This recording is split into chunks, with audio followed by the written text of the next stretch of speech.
Good evening, ladies and gentlemen. It's 7 o'clock and I'll call the February 25th regular council meeting to order.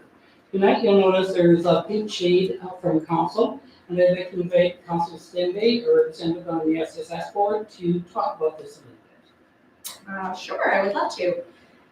So every year our council, in connection with Blackfalds Family and Community Support Services, recognizes Pink Shirt Day. This year, Pink Shirt Day, or Anti-Bullying Day, is on February 26th, which is tomorrow. Now a movement celebrated across the globe, Pink Shirt Day has humble beginnings. It was inspired by an act of kindness in a small town in Nova Scotia where a young boy was bullied for wearing pink. His friends took a stand, purchased a bunch of pink shirts, and handed them out in the foyer of his school, and it started a movement. Now it's a day when people come together by wearing pink shirts to school or work to show they're against bullying. The focus for 2020 is lift each other up. This council proudly wears our pink shirts in solidarity with other municipalities to lift each other up and take a stand against bullying. Thank you very much, Councilor Stenby. First order of business is the adoption of the agenda. Administration, do you have any changes or additions? Just one change, Your Worship, and that would be to delete 13.3. Thank you. Council, do you have any additions? I'll actually add another one onto 13.3, and that is under point number section 24. Tonight we're lucky to have two delegations. Let's have a motion for that, please. Deputy Mayor. I'll approve the agenda as amended.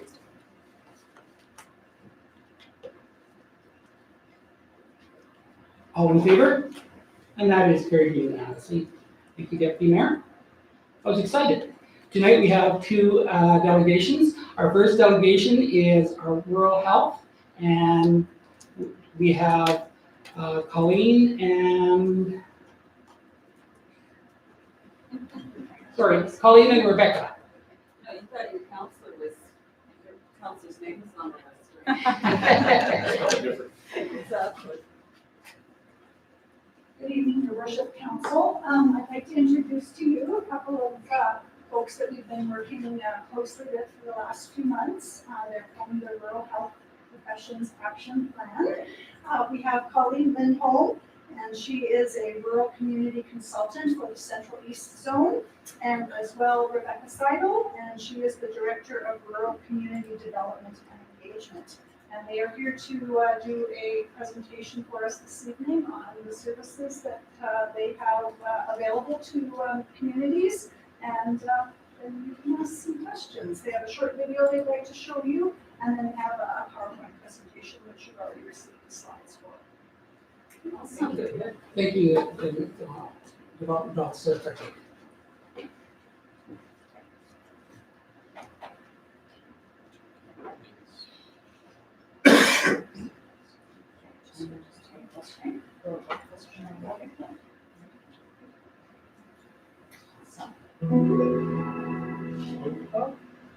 Okay. Watch next. Wow, what? All right. Okay. Thanks everyone for. It's not showing. It's not showing. Okay. We'll, while he's doing that, I'm just going to quickly introduce the video. This is along with our PowerPoint. We just actually had this video done about a month ago. And when I was having discussions with Jennifer, I thought, you know what, this would be a really great way to start our presentation, as it gives a really good overview of who our PAP is and how we work with communities across rural Alberta, and just to give a little bit of an overview for you. So the video is about 4 minutes long, and then Rebecca and I will come up and chat a little bit more. So enjoy.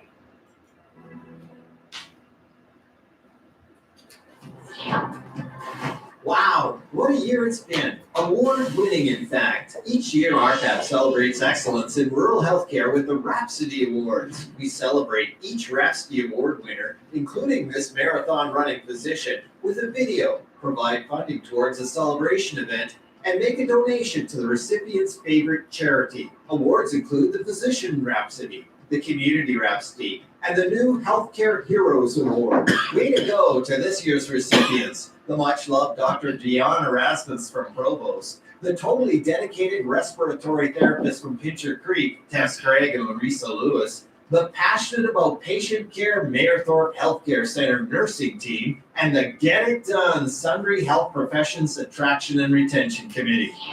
Speaking of award-winning, Alberta Rural Health Week has become a big success. The public gives a shout out to the health professionals in the area that means so much to them. Everyone is invited to join the conversation at hashtag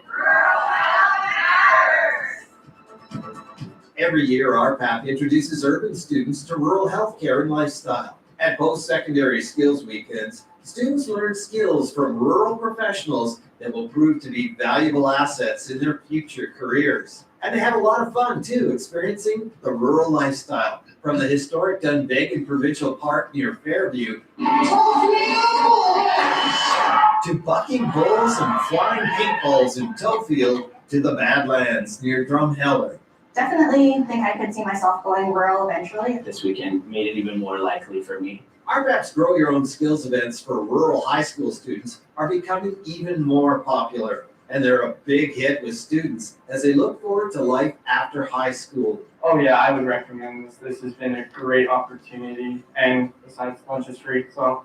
RPAP-sponsored skills events are a hands-on introduction to healthcare. RPAP also supports research into successful health provider attraction and retention in rural Alberta. In a recent study, Esther Suter interviewed committee volunteers, administrators, and health professionals and their spouses from all over rural Alberta. This report has become the go-to playbook for attraction and retention committees. Visit rpap.ca/research to access your copy. RPAP recognizes the need for health professionals to have affordable access to expand their skills, so we provide funding to offset registration costs for courses like CARE, Comprehensive Approaches to Rural Emergencies. RPAP also funds Emergency Department ECHO, or EDE, Point of Care Ultrasound Boot Camps. Long name, amazing results.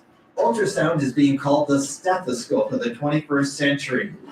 Every year, RPAP attends and hosts sponsor booths at numerous conferences of key stakeholders, organizations such as the Alberta Medical Association and the Rural Municipalities of Alberta. We also provide funding for events like this Endoscopy Skills Day in Banff. We couldn't have done this without RPAP. And we aren't afraid to lift our swords and have some fun. Hi, matey. Happy International Talk Like a Pirate's Day. It's been another successful year at RPAP. We look forward to the year ahead as RPAP beefs up its efforts to be an even stronger voice for rural healthcare in Alberta. So we're set to remain the best in the world.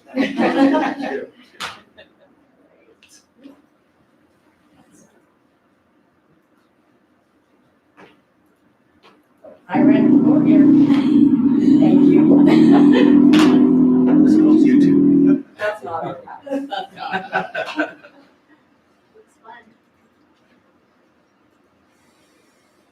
Just use that for that. Okay, awesome. Okay. Sure, not there, okay. Well, thank you guys so much for having us. I'm Colleen and this is Rebecca and we're part of a consultant team. There's 7 of us across the province and we work with rural communities to help them come up with different strategies and tactics on the attraction and retention of health professionals in their communities. So that's what we're going to talk with you guys a little bit about this evening. And I'm going to go quite quickly through the slides, but just so that we have a little bit of time for some question and answer at the end of our presentation. So at any point, don't hesitate to ask any questions as we go along. So, great. Actually, look at you. Okay, so RPAP, we have, our vision is to help rural Alberta have and sustain the right number of health practitioners in the right places, offering the right services through community and professional development programs, services, and evidence-informed advocacy. Our mission is to transform from what we used to be very focused on just positions, and over the last few years, we've really worked with communities to shift that work to include all health professionals, so not just physicians, but also the team that works alongside them. We are ran by a board of directors, and as you can see who's on our board. And we've added some new membership to our board to really reflect that we are working with other health professionals, which include the Health Quality Council, Incarna, and the RMA. And we also really work closely with the AAU United Communities as well. So what does RPAC do? So as I said, we really have evolved over the last couple of years, and we've really worked to increase the support that we do to include all health professionals, and with attraction and retention strategies for communities across rural Alberta. And so attraction can be anything from showcasing your community if there's a site visit for an incoming potential nurse, an incoming potential physician, and so forth. It can also be strategies like you saw in the video of the high school skills days, as well as we have the post-secondary skills weekends and so forth. And then retention is everything from keeping those that are practicing in your community to stay in your community long-term, which the end result is you have continuity of care for the people that are accessing health services in your community. We also offer accommodations.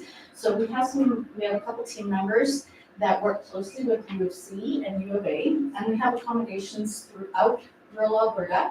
And primarily those are accessed by residents in the medical,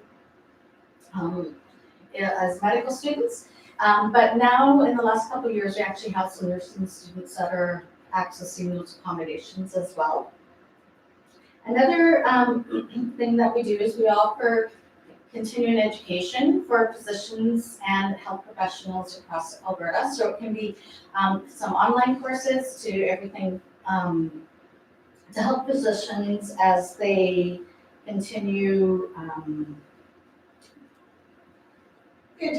People who are practicing sometimes don't get they aren't able to keep up their expertise on certain procedures because rural communities, smaller communities don't necessarily have that unique incident happen regularly enough for them to keep on top of their skills. So we provide some opportunities for them to go away and do some real intense hands-on upgrading and skill enhancement of practices that they may not have access to performing all the time on a regular basis. My brain went blank there. Another thing that we really do is we serve as the voice for rural Albertans, and later on in the presentation I'll give you some information on how we do that. So we really, the consultant team, we really adhere to a community development approach. So when we work with communities, we don't come in and say, here's what you need to be doing. And we go in and really work with what the needs of the community are and take the approach of building their approach to attraction and retention at a very, very grassroots level. And really have communities work on the asset building approach. So really focusing, instead of saying, we don't have this in our community, we don't have that, it's focusing on what do we have and how can we build on what we do have. So this is just a map to show you where we are all located across the province. And as I had said, there are 7 of us in total. So we actually practice what we preach. Most of us live in rural Alberta and in the areas that we cover in terms of community contacts and connections. So a lot of the work that we do, we have, it's all built on the research that we've done over the years. RPAC has been around for over 25 years, so we have a lot of history. And just last year, as it said in the video, we had Esther through, she did a research project, and there's so much good information in there about why attraction and retention is important and the strategies that are working with different communities across Alberta. Another piece that we work with as a consultant team is, it took us almost 2 years to put together, but we have a really dynamic toolkit and filled with different tools and resources for communities to use for what they are ready to use. So for example, if there's a community that is looking at putting together an attraction and retention committee, we have all the tools and resources on how to do that. Things like who to have sitting at the table, terms of reference examples, et cetera, all the way through to different tools and resources for communities that have been around for many, many years, and they're trying to shift their focus from primarily just being physician-based to include other health professions and so forth. There's also information on there on how to do a skills weekend and how to do the high school skills day, as well as lots and lots of ideas on different appreciation events that you can do for your health professionals in your community, and then as well as different attraction strategies as well. So this is a really, all of the work that we do is really fun, but these events are really fun to do in communities. So the high school skills days, that's just an opportunity to really engage your high school students that are in grades 10 through 12, get a really hands-on experience of what it would be like to be a health professional. Bring them to, we do them in health centers or hospitals, but we've also done them in schools, and we can do them in community centers, and you engage your local health professionals as the instructors, and you put them through different skill stations that are really hands-on and engaging and interactive. So it's not like going to a career fair and they go booth to booth to booth. They actually go spend about 40 minutes or so in a station, which would be practicing suturing on a pork cot. It could be practicing putting in IV starts into a fake arm. It's all things that are really hands-on and engaging. And the skill is one thing, but what's more important is the conversations that happen with the health professional and students that really speak to why they have chosen to work, live, and play in a rural setting as a health professional and how they got there. So that is just a way for the high school students to really have those conversations, and they have been really successful. We've been doing those for about 3 years now, and gaining lots of traction with those.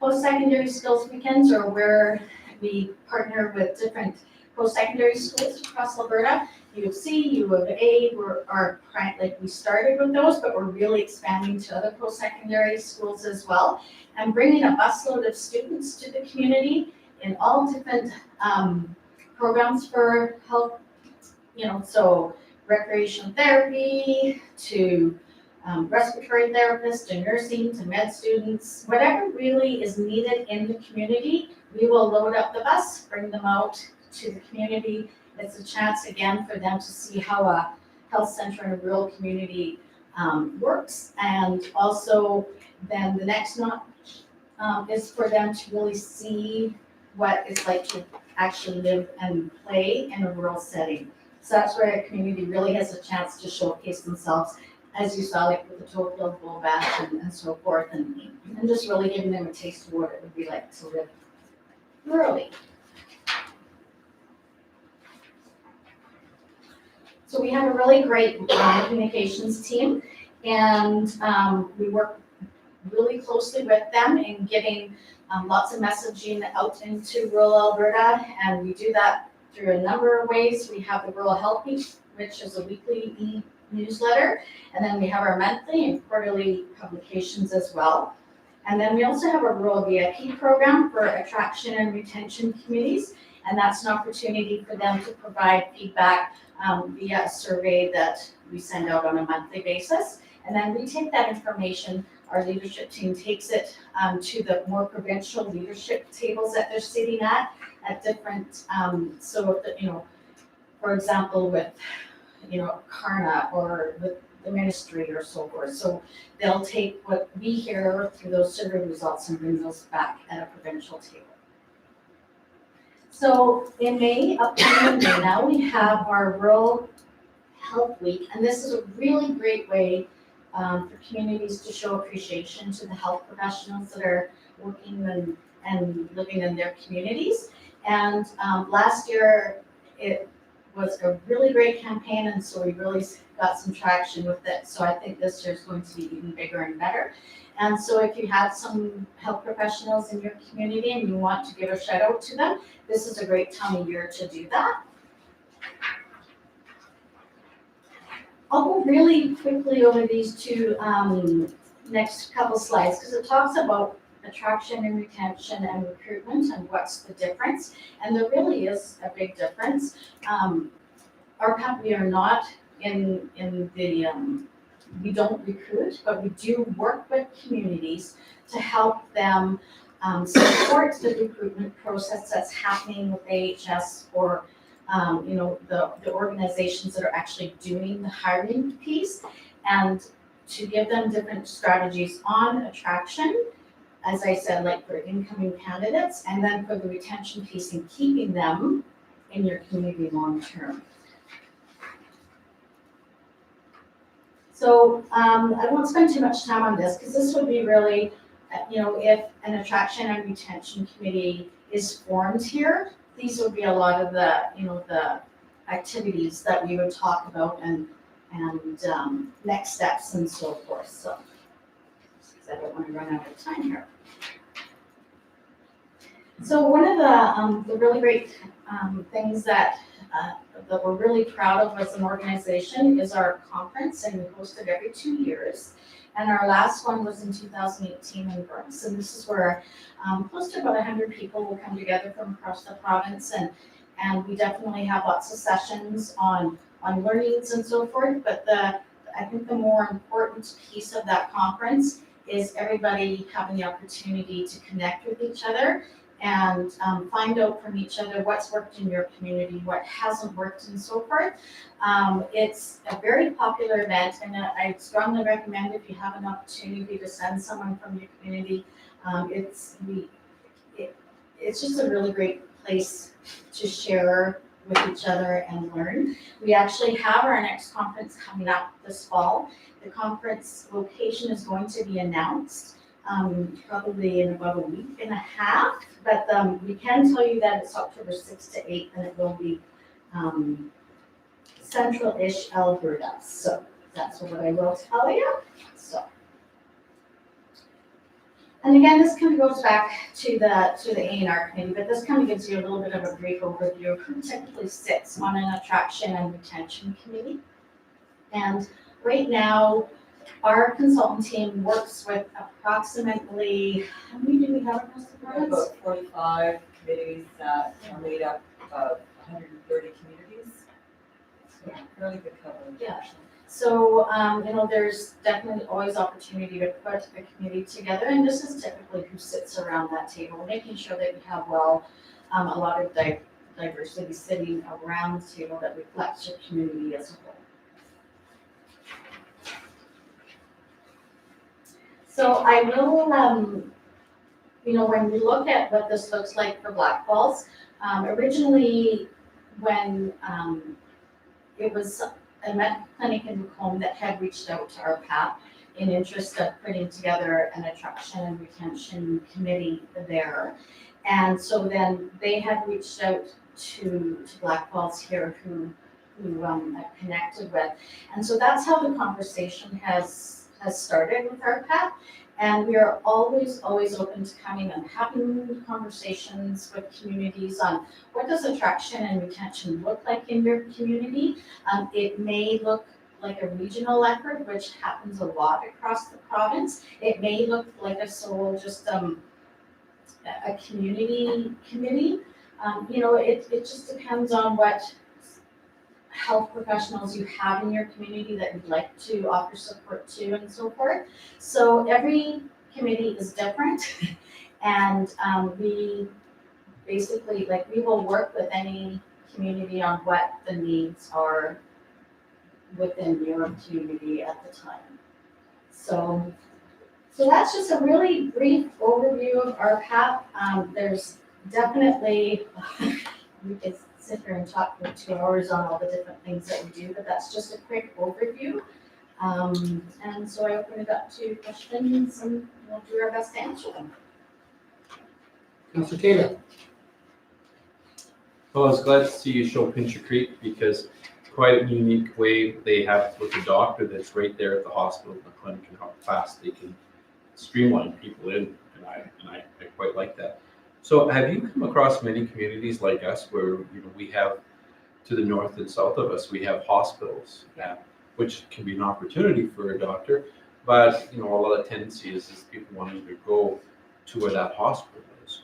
How do you make it more attractive to be here? To me, Blackfalds is the pick for sure. Right.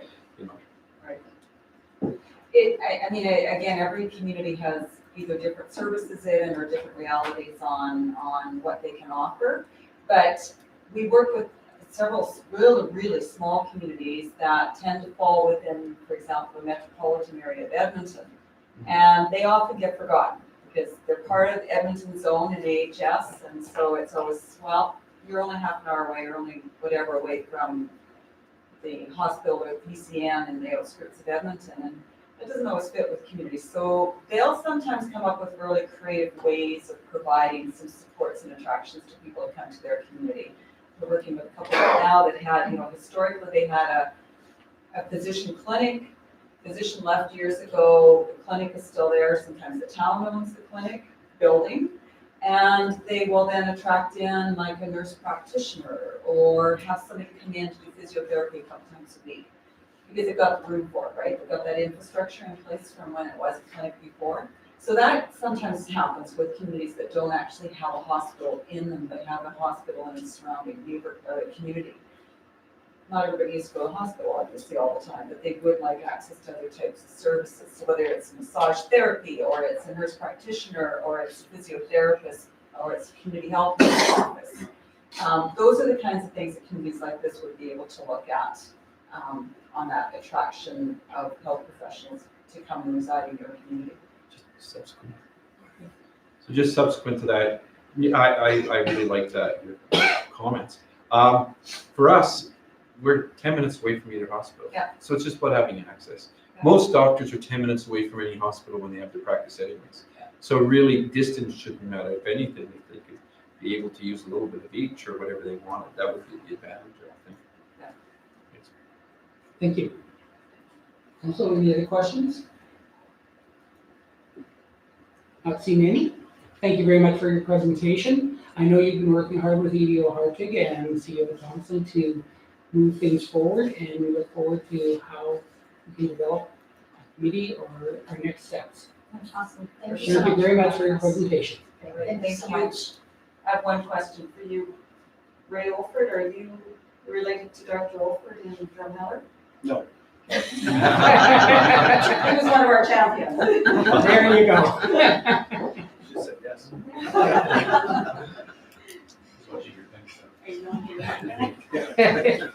Our next delegation is the RCMP 2019 fourth quarter report with Staff Sergeant.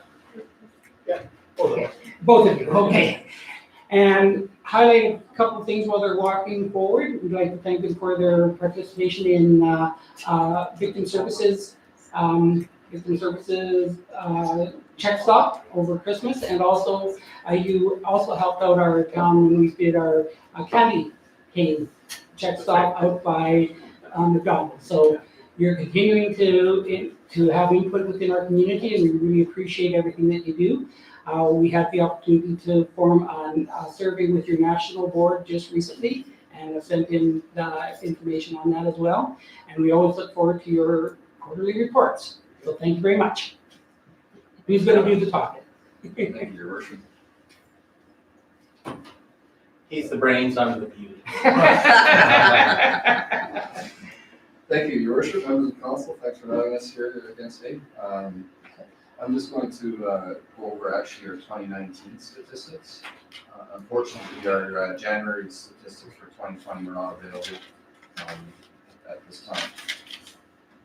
So, to kick it off, in 2019, Blackfalds Municipal Detachment responded to 2,169 calls for service. Of those calls for service, 799 of those calls were criminal code investigations. That is compared to 2018, 745 were criminal code investigations, so that's a 7% increase. Excuse me. Overall, our property, or our persons crimes are going down. We had 11% decrease in persons crimes as opposed to 2018. Our three primary persons crime types that we've been responding to are assaults, criminal harassment, and uttering threats. And those are three that are very often associated to intimate relationship violence. We had a slight increase in intimate relationship violence last year from 160 incidents to 165 incidents. And we had a total of 153 persons crime investigations last year. As far as our property crime goes, we're still struggling with break and enters. We had 74 break and enters within the municipality last year. That's a significant increase from 2018, 43. So, and when you put into perspective of how much that's driving all of our property crime for the municipality, we had a 14% overall increase in property crime. So that's the primary driver. We've been having a lot more success with theft of motor vehicles in the municipality. We had one more motor vehicle stolen this year than last year.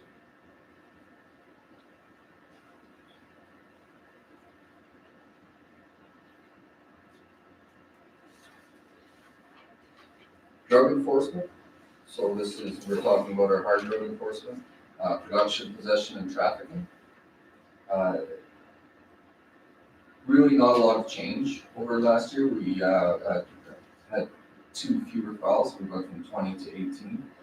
Our federal cannabis enforcement is really non-existent anymore. Provincially, one of our biggest drivers of our provincial statutory acts is really the Mental Health Act, which is seeing an increase of 35% over 2018. So from 51 instances to 69. And then we've got the various other provincial stats like the Wildlife Act and things like that, which added. They've increased as well. Traffic. So again, we had no fatals last year, so that's very good news. And our injury MVCs are still very low. In fact, they're down by 1 over 2018.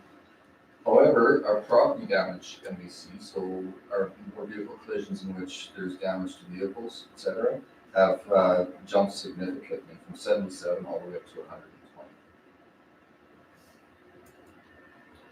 120. Our criminal code traffic investigations within the municipality went from 53 to 56, so it's like slight increase there.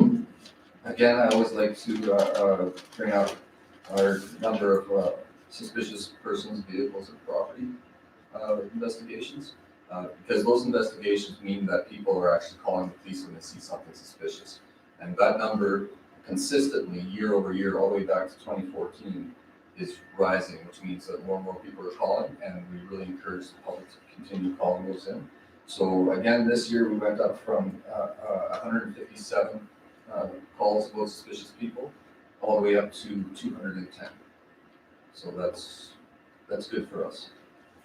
And that is what I have for my statistics. I just want to talk real briefly.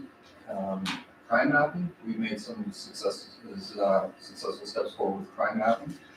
It's currently up to date as of Thursday, so last week Thursday, and it's being updated now really consistently 3 times a week, Mondays, Wednesdays, and Fridays. I'd like to acknowledge real quick that we've heard an awful lot of rumors lately about what's happening with our provincial integrated traffic unit that's within the detachment. And quite frankly, I just want to let you know, we're hearing rumors, and we've heard rumors that they may be staying, they may be going, they may be just moving somewhere nearby. So unless this body knows something more than we do, we're just hearing all the rumors. So nothing can confirm. And I will turn it over to my illustrious. So in essence, we know what you know. That's on the traffic side. So I want to talk a little bit about the protest and the blockades. We got a call this afternoon that media reported something out at Joffrey. Brent and I went out. There's nothing, but we do, just so the mayor and council know, we do have a plan in place. I'm not going to share what that is, but we do have a response plan should something happen at the tracks, by the school or in town or something. So rest assured, we're on it.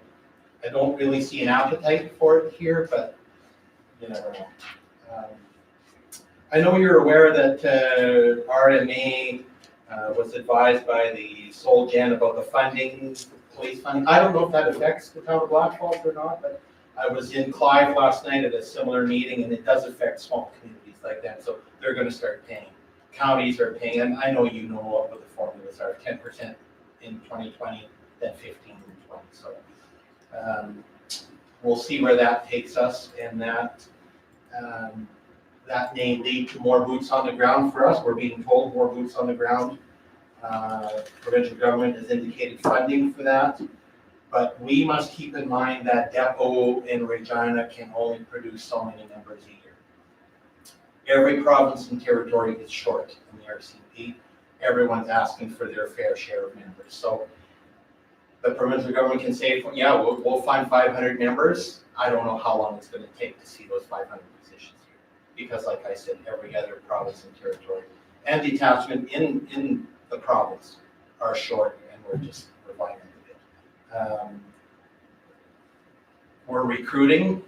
We recruit daily.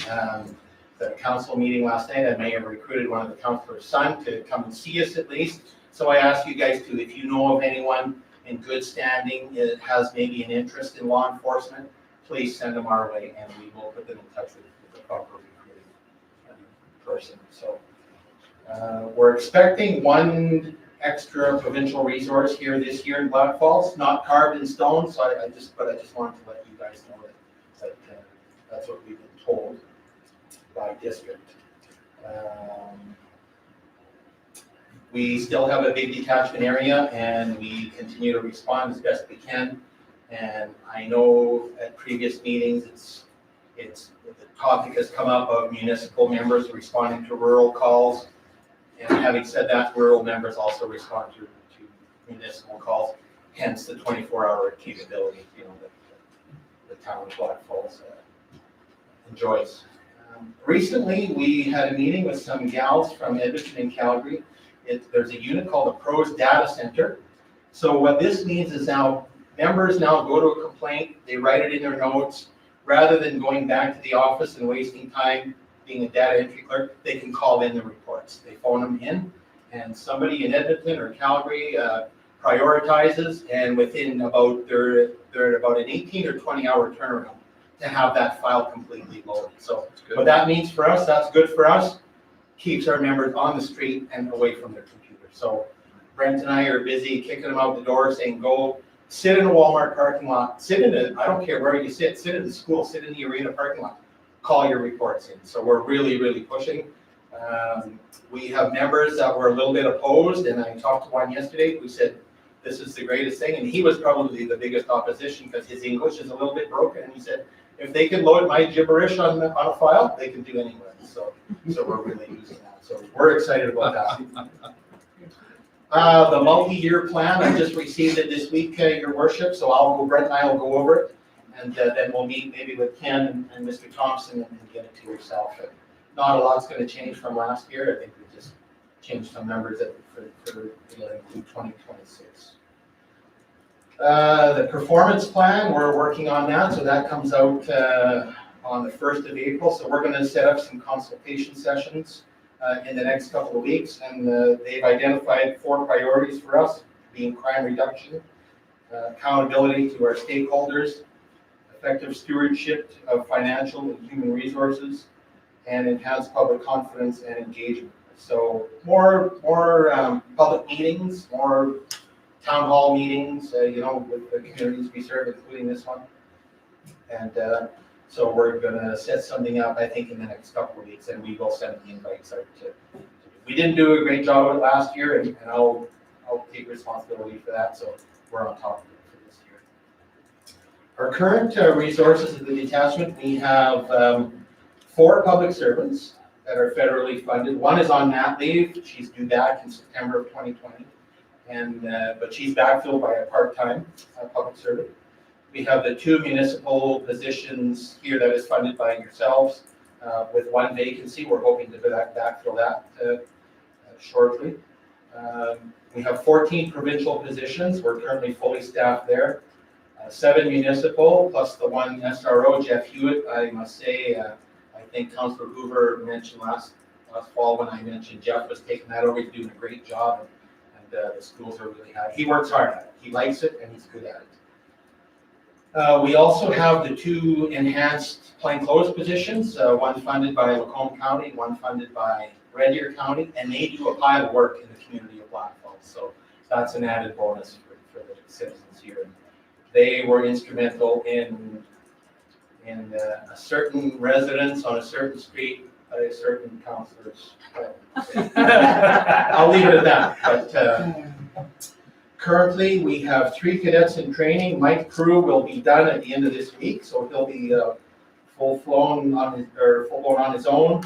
Jeremy Copeland will be done April 9th, and John Wells will be done May 11th. So that will be our 8th recruit. We thought we were done, and we're getting another one on March 23rd. Erica Gates will be here. Her husband's a member in Sylvan, so it's a quick, easy move for them, and she's looking forward to getting here. One of our members is leaving us, transferring to Red Deer City Traffic next week. She's being replaced by a member coming from Jasper, who's here right now looking to purchase a home in Blackfalds. So we're excited for that. Another member is supposed to come from Redwater. He's having difficulty selling a house. One of our plainclothes members, Kyle Lalonde, is transferring to Calgary Major Crimes in March. He just sold his house. And his replacement emailed me yesterday from Vegreville. There's action on his house, so fingers crossed that sells quickly.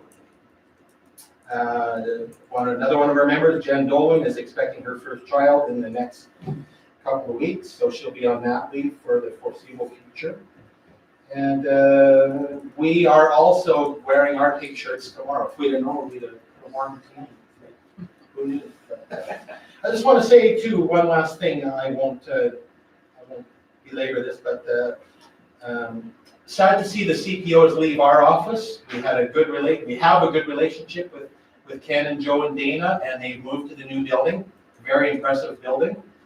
Ken gave us a tour a couple of days ago, and they still have keys to our office. They're going to use our garage. They'll use our segways. We just hope we're going to maintain a relationship as best we can.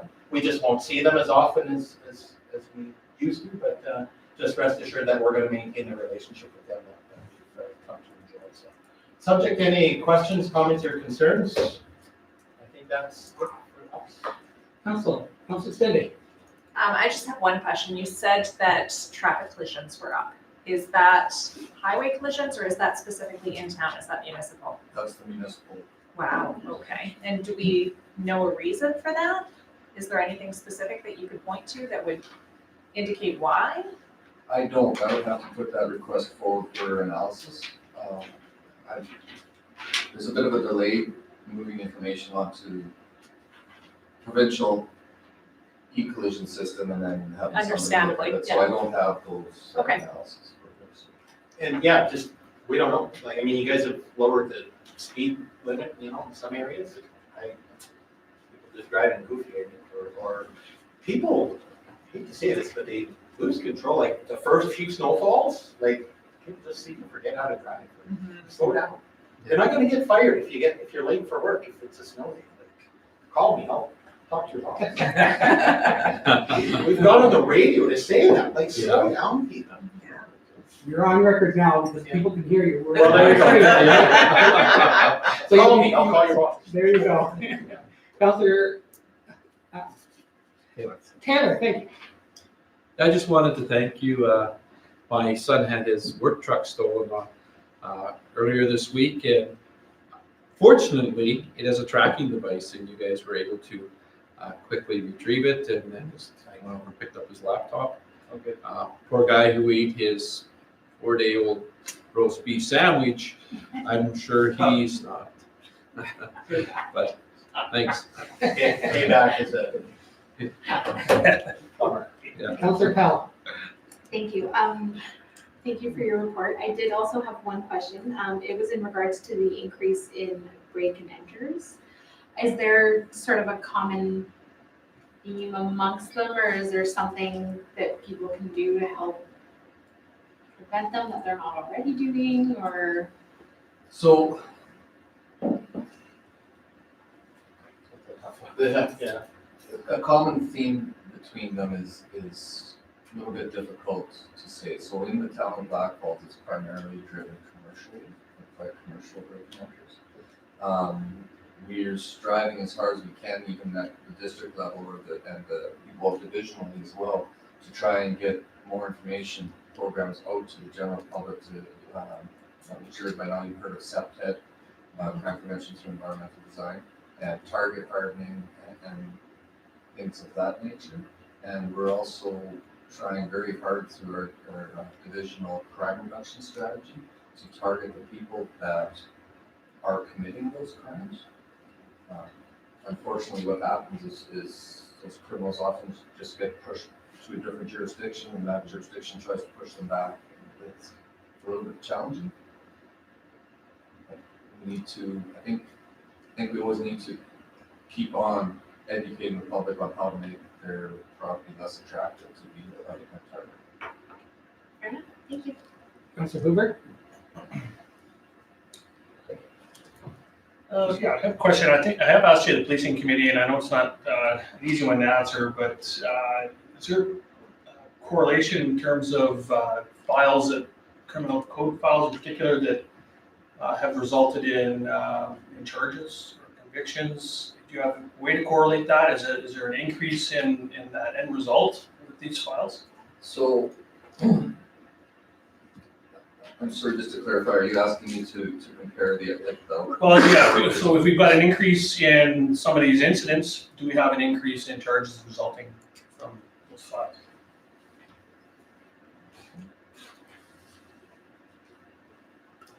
Or is there any way to correlate that? Well, yeah, we take some analysis on and you're talking the 799 criminal code files from community. How many charges were laid in those and how many convictions? Yeah, we could do it. It would take some work to do it. We'll have to reach out to district.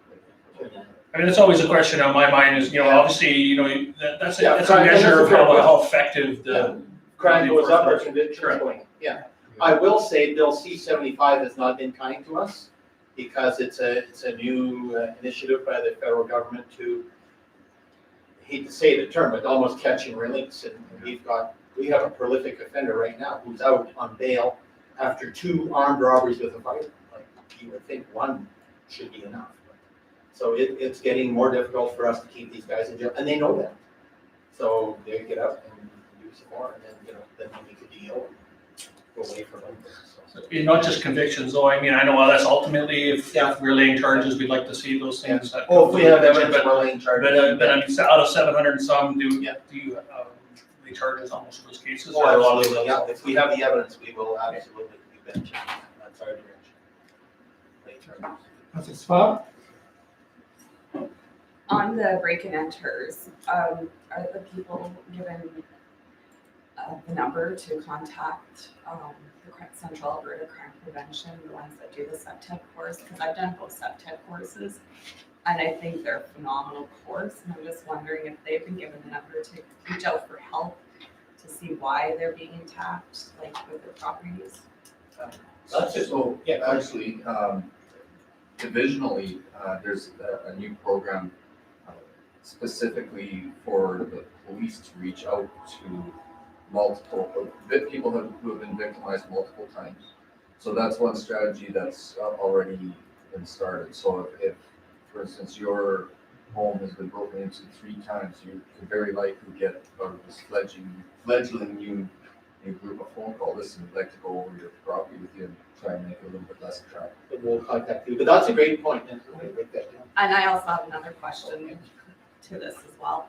I know that there's a few of the town staff that have taken the SEPTED courses as well, both of them. Would it be something that maybe us as a community should develop a policy or help the people that are getting this crime?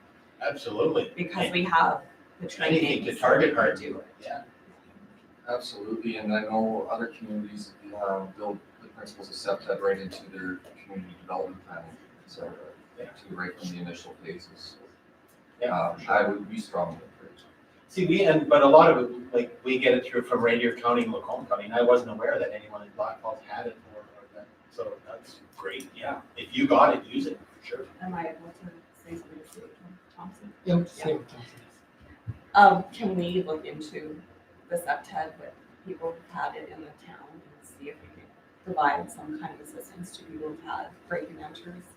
I know that they have the same paperwork that I have from that course, and maybe we could develop a strategy to help decrease the break and enters in our community. Your worship, through the Councilor Schwab, we can definitely do some research and see how we can assist in that game. I know that county CPOs are the ones that they go out and do the assessment, so not wanting to give Ken and Dana or Joe any more work, but If I'm not mistaken, CEO Thompson, doesn't a lot of our bylaws and our development plans include the SEPTED principles? Your worship, we are looking at, with the new land use bylaw, we're incorporating some of the principles already. All 3 of my staff have already done the full course. And we've, in any of our meetings with specifically commercial development, we are looking at that as to whether there's an area that could, be susceptible to, crime or anything like that, so that we have the visibility from kind of all angles. So those are things that we are looking at as part of the land use bylaw, but also in our meetings with our pre-development meetings with commercial developers. That's great. Yeah. Are there any other questions? I have one question, and this is more of a general nature rather than specifically or attachment. With the recruits that are coming into Regina, is it a lack of members that are applying, or is it a lack of space within Regina? yeah, I think we're still recruiting well. It's the ability to train in Regina. They run out of space.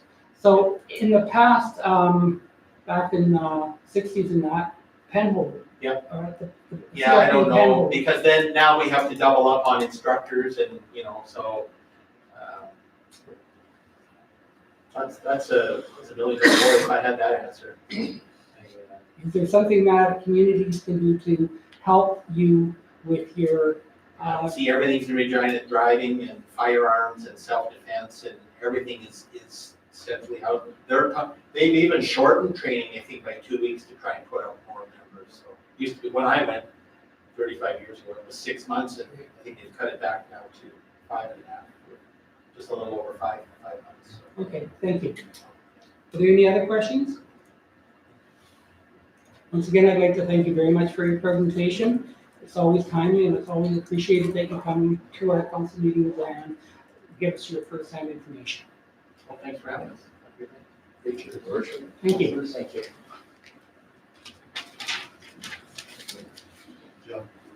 We have no public hearings this evening. We have no business arising from the minutes. Moving on to business. Our first 6.1 is our CAO report. Thank you, worship. So lots of things going on. We continue working on the property purchase negotiations. We have some more information that Chair of Council thanks in camera. ICF meetings continue with some advancement achieved over the last few weeks. I attended the Brownlee Law Emerging Trends in Edmonton on February 13th with Councillor Hoover and Taylor, and there were some excellent timely presentations. This year, the town participated in National Flag Day on February 15th, and we utilized social media and some other actions to celebrate that. Plans for upcoming years to include school groups and celebration. This year, Flag Day was on a Saturday, so it didn't really work that well for us. We're in the final stages of the transition of Public Works Park Facilities and Protective Services to the new Operations Center. The majority of equipment people are now or will be working out of that building this week. And we have scheduled a tour for council on March 10th at 5 o'clock. Meeting with Alberta Education Infrastructure took place last week discussing the high school. There's some more detailed information provided in the separate report tonight. The Abbey Center had a membership promotion for Valentine's Day, providing a 14% discount on memberships. The promotion was a tremendous success with over $28,000 worth of sales in one day, exceeding the previous record that was for $15,000. So that's good news. We had 19 submissions for the request for qualifications for the multiplex expansion, and after evaluations, they were pared down to 8. The RFP is now out and closes March 5th. That was extended from the previous February 27th deadline. Evaluation will be done on March 11th, and recommendation for successful bidder will go to rec board March 18th, and then come to council on March 24th. DIDS will be at the next council meeting as a delegation, providing an update on their facility support activities, including their gala event scheduled for April 4th. For that event, the official groundbreaking is going to take place at 5 o'clock, and the gala commences at 5:30, so there'll be more information coming forward on that.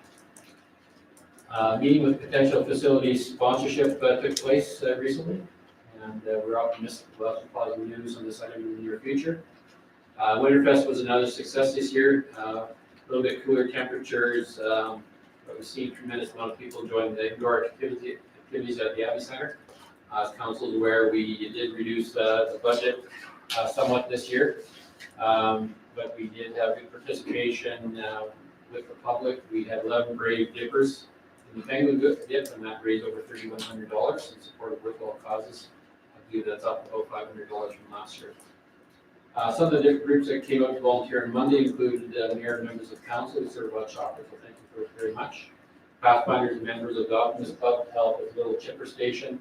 Blackfalds firefighters provided a charity barbecue. Blackfalds Scouts manned the fire pit. DIDS hosted community breakfast and the family free skate. And Dad's Day Off hosted family game time with a great selection of games for people to try.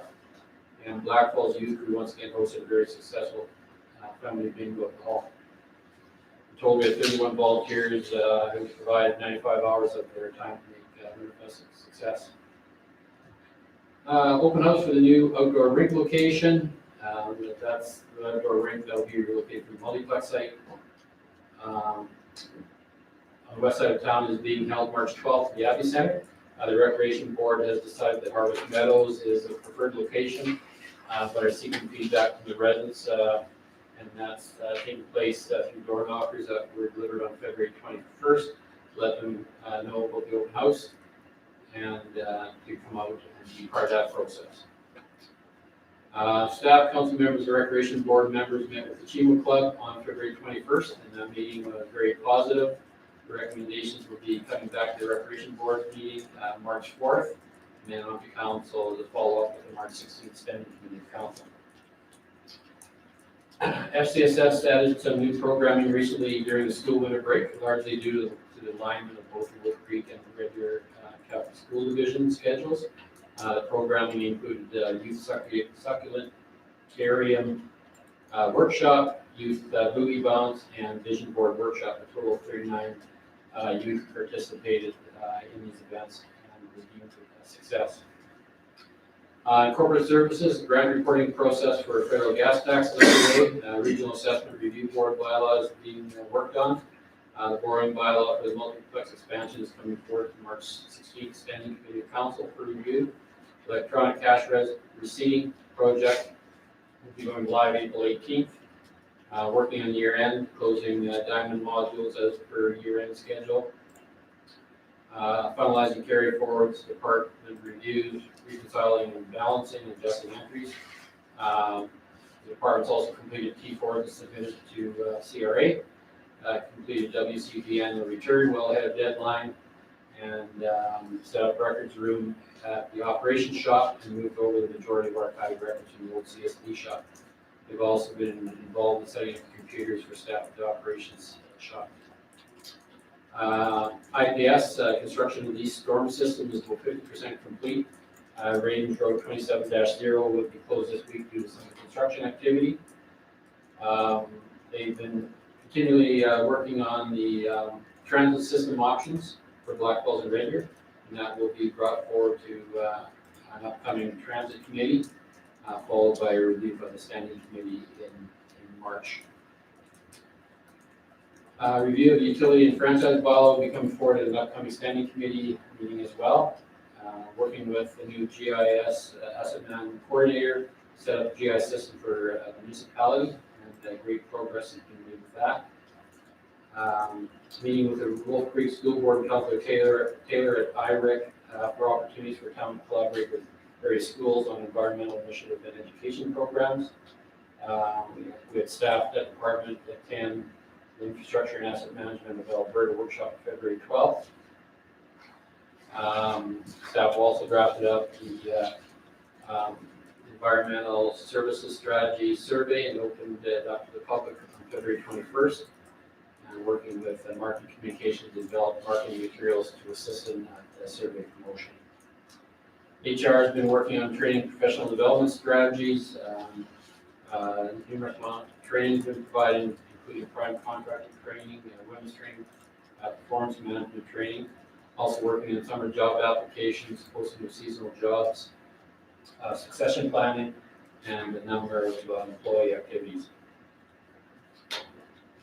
Municipal enforcement, partnered with the Red Deer College of Justice Studies program, and providing training for a practicum student. 3 more will be coming later this year. The student works with one of the enforcement officers for a week, shadowing everything that they do. Officers have been working on ensuring residents are made aware of the need to clear sidewalks. We have 3 probationary members of the fire department attending the NFPA 1001. Level 1 firefighting course being hosted by the City of Macomb. In March, they'll be focusing on vehicle fires, highway safety, and awareness. The spring approaches are preparing for the upcoming brush fire seasons, and we'll be working on setting up training props and maze in the West Quonset down in the old public works yard. With emergency management, January 30th, the emergency management committee meeting was held with a demonstration of the Boy and Alert program utilized to alert residents of activities of interest and concern occurring within the community. February 18th to 20th, Blackfalds hosted the ICS 300 course with 22 participants. Instructors from AEMA partnered with LCMA LRAM. Nova Chemicals supplied the lunch for all involved, and 7 of the participants coming from Nova Chemicals. Blackfalds had 4 participants, and the remainder were from communities within LRAM. The discussion was all, it was deemed to be a tremendous success. It was also a great opportunity for our staff to network with industry partners. Manager Morrison attended the AEMA summit held at NAPE on February 19th to 20th. And finally, I will be on vacation from this coming Friday to returning on March 10th. Thank you. Council, do you have any questions? Councilor Stendick. If I may, through the chair, have we had any recent conversations with Alberta Transportation about the state of the highway and the roundabout and all of the craters that have appeared since the snow started to melt? Not recently. We did receive a letter that was on the agenda a while ago, and I was contacted by media about the pedestrian overpass and things like that. So there was provide some clarification on there. I'd have to check with Director Ware if he's had some.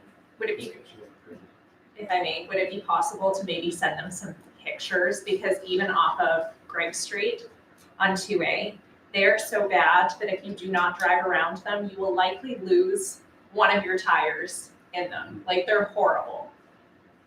Right, yeah, we could definitely do that. I mean, this time of year, it's very hard to find passing material, but there's been a lot of, I guess, opportunities with different materials now that will withstand severe temperatures and things like that. So we definitely will follow up. I appreciate it, thank you. Any other questions? Looking forward to Hawaii. Yes.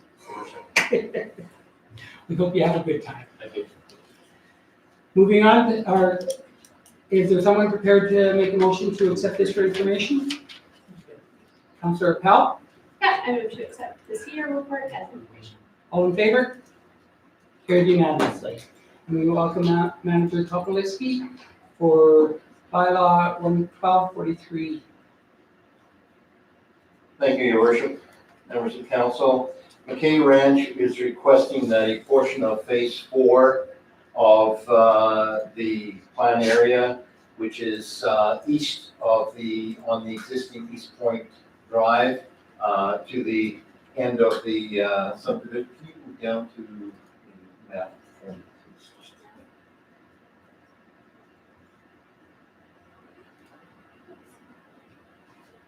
There, thank you. So this shows the area that is under consideration.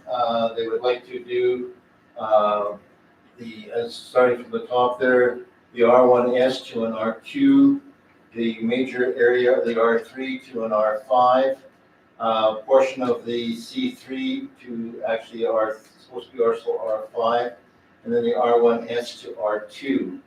The changing for the commercial area is felt by the developer that they already have a commercial area to the south, and they have had no interest at all over the last 3 years with respect to that commercial area beside the manufactured home park. So that was one of the reasons why they were looking at changing this C3 area to a residential area. In the center of that area is that little green node is actually a public utility lot. That is where the sanitary sewer lift station will be going. And that has to be looked at with respect to, it's already in the budgets and everything else, as they go forward with development from the west to out to that east portion. They have to have the lift station in order to do any major development within that area.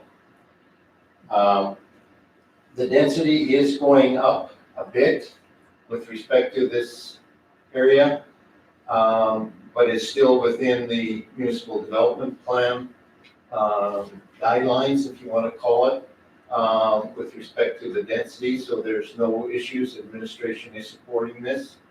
And we are requesting that council give first reading to the bylaw tonight, and that we set a public hearing for March the 24th, commencing at 7 p.m.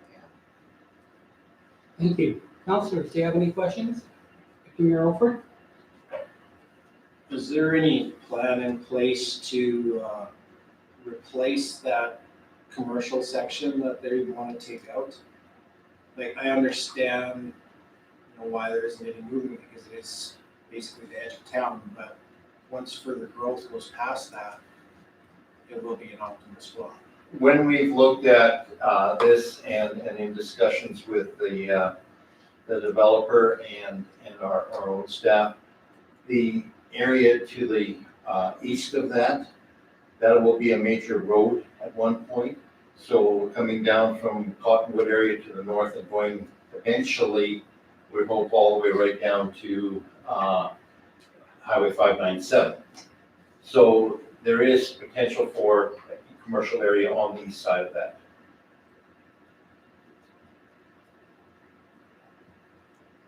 Councilors, are there any more questions?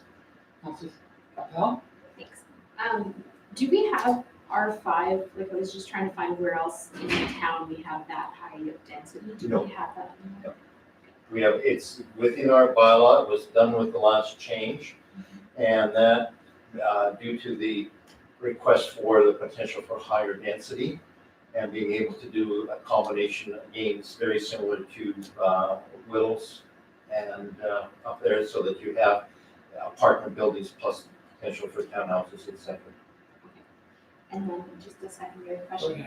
ahead. And those, just because of where this is, if it's if that's gonna be a major street along the east side there, there's gonna be enough parking for all of those? Oh, yes, it has to be on site. They have to, okay, Yes, has to be on site. excellent, thank you.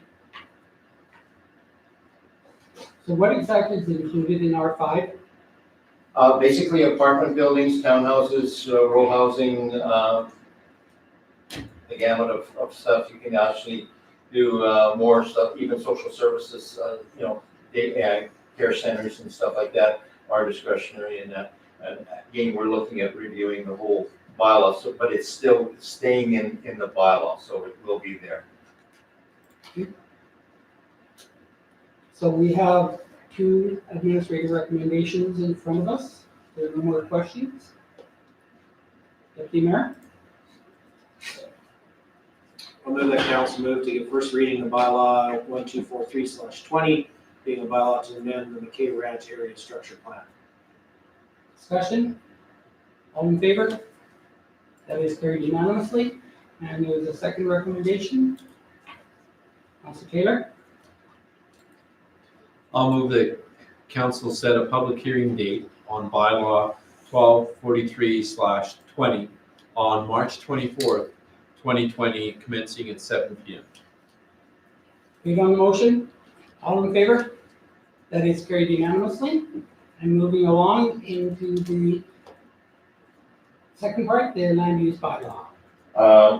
Thank you. The bylaw 1244/20 is coincides with the area structure plan in order to change the land use bylaw.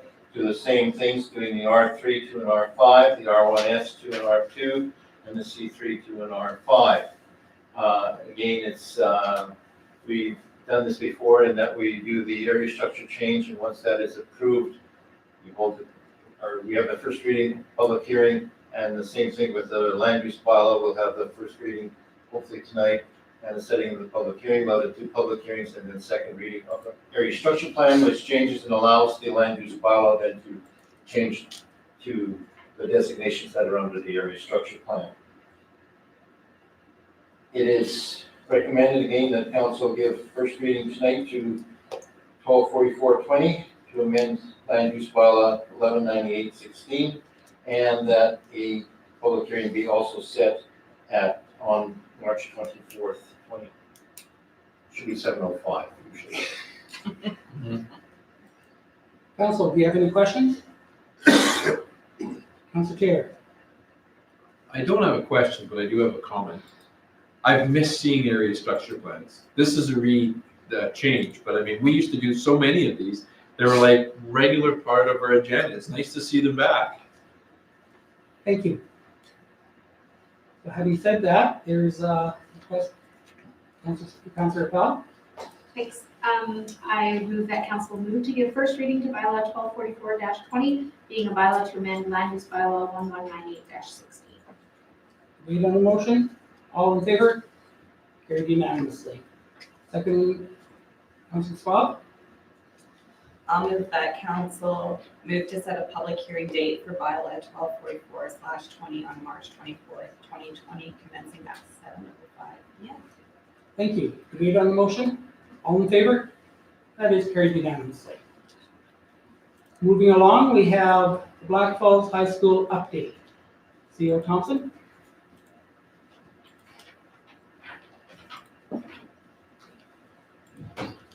Thank you, Worship.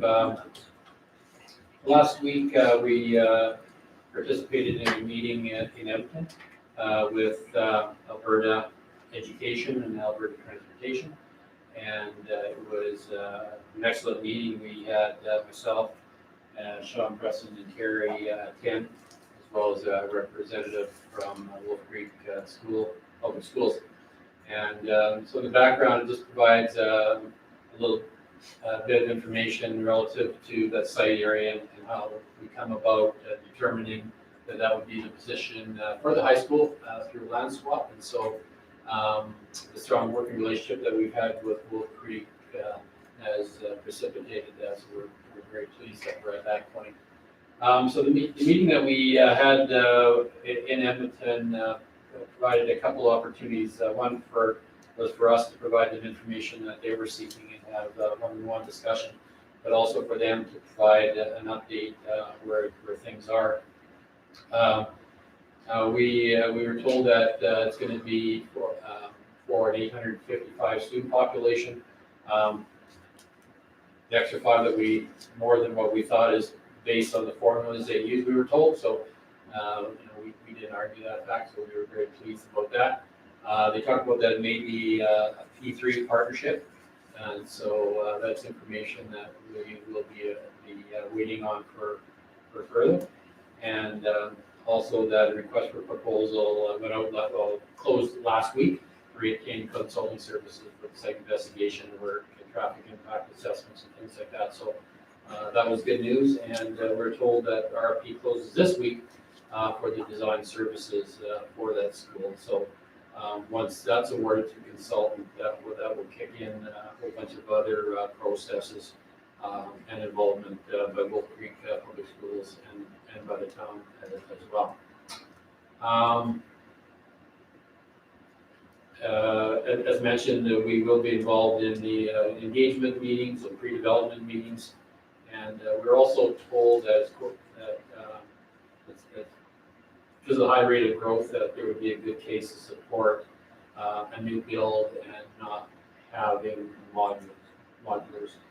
So we were quite pleased with that, and also that it will very likely be a 2-story facility. So we got some pretty good information from that meeting.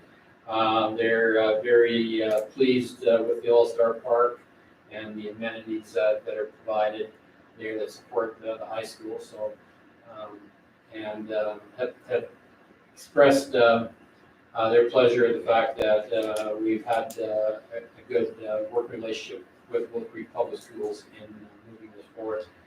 Some of the things that we do have to do is update our joint use agreement. So community services is working on that. And we had some brief discussion on the performing arts component. And so that will be coming back to council at a later time to determine what that would look like so that we can move that forward. We did have some brief discussion about being a flexible multi-use space. And so that's something that we look forward to having more discussion on. There's been some discussion a little bit on social media relative to the term core and what that means. And for us, the core for the new school is the 855 student population. The term composite had been used in the past with schools that were constructed in the 60s and to design schools that provided trades-related programs and things like that. The shift now, I've been told in discussion with Wolf Creek, is that for more multi-purpose use spaces with different kinds of programs that provide more flexibility and options for students. So that's something we'll be looking at here. In the design process, they're strongly supported based on stakeholder input. That will be some of the information that will be shared with Alberta Education, and will support the design of this facility. Wolf Creek Schools also indicated that in the next day or so, they'll be creating a dedicated landing page in all 3 Blackfalds schools websites with information and ongoing updates for this project. So that'll be ongoing sharing with the community. So this is just simply an update, the report for council on the status of discussions with Alberta Education and Transportation and Wolf Creek, and that's my group. Thank you. Councillor Powell?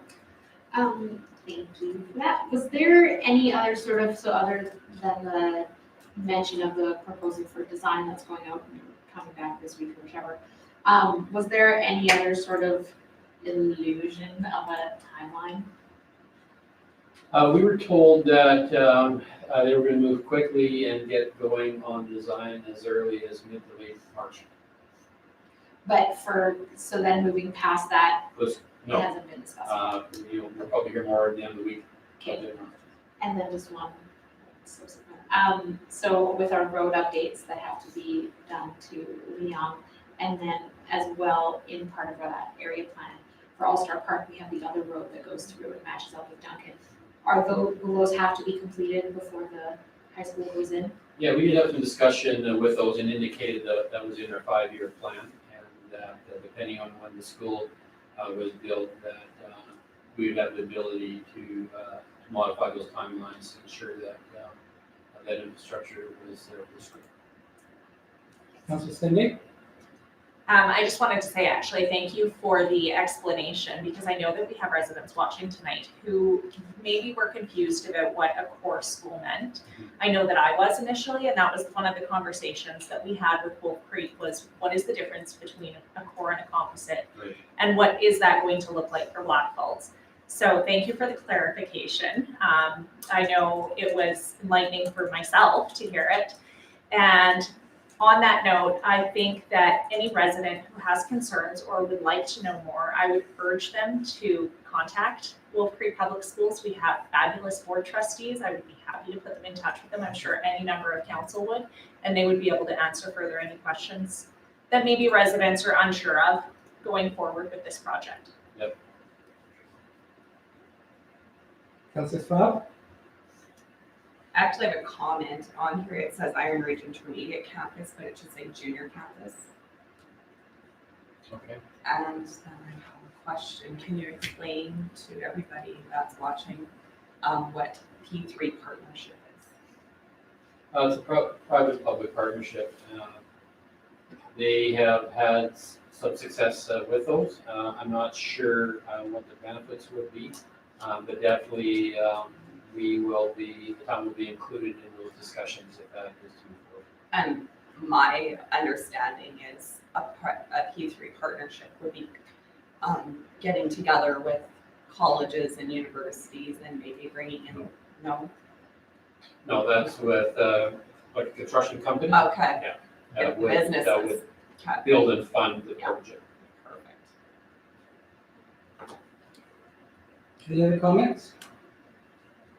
Well, I'd just like to add that the town of Blackfalds is excited about the announcement, and we anticipate that will be coming forward on Thursday. We'd like to thank the government of Alberta for their acknowledgement and hopefully their commitment to this project. Given our experience, I question whether P3 is the most economic method to proceed, and any monetary commitment requested by the town would include a strict cost analysis before proceeding. Having said that, the project is going to create a tremendous injection into our community for the many citizens who have been expecting this addition. It will be up to our community to provide informed and consistent messaging to the Wolf Creek to encourage the model being put forward to be a true, maybe not a comprehensive more than anything else that will include all the varieties that we wish to include in it. I would also like to add that we recognize the Wolf Creek School Division recognizes there is still a tremendous need for a renovation or rebuild of our existing elementary school at Broadway. We recognize and continue to support their efforts to move this project forward.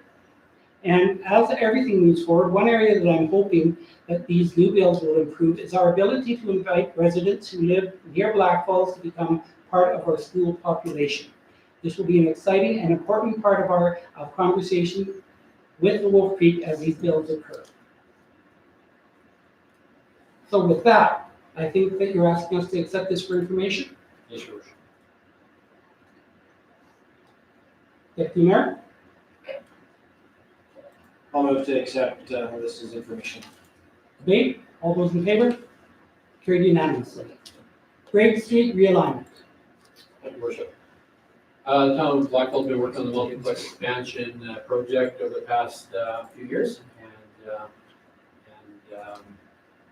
the projected timeline for this facility to be open to the public identified for late summer of 2021.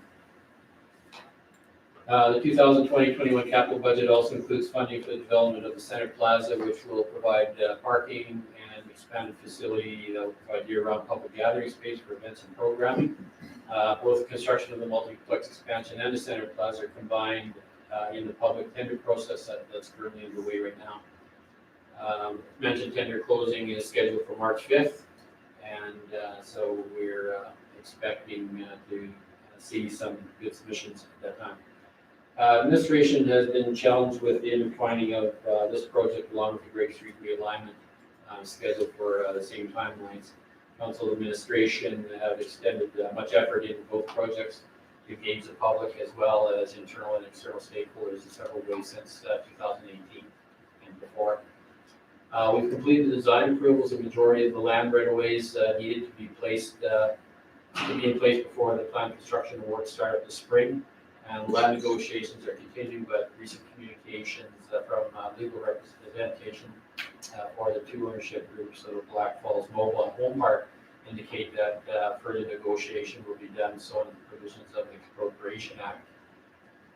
The added complexities and processes that are anticipated will definitely impact the timeline for the Great Street realignment and delay construction on the roadway for 2020. With the Great Street realignment, we will utilize the current year to negotiate with the mobile park owners and develop and deliver a comprehensive communication plan with the stakeholders. This plan has been developed and was part of the proposal that we provided to the owners. The planned road closure of the segment of Broadway Avenue fronting the multiplex will be delayed in conjunction with the anticipated delay of the Great Street realignment. This will allow Broadway Avenue to remain open for a period of 2 years.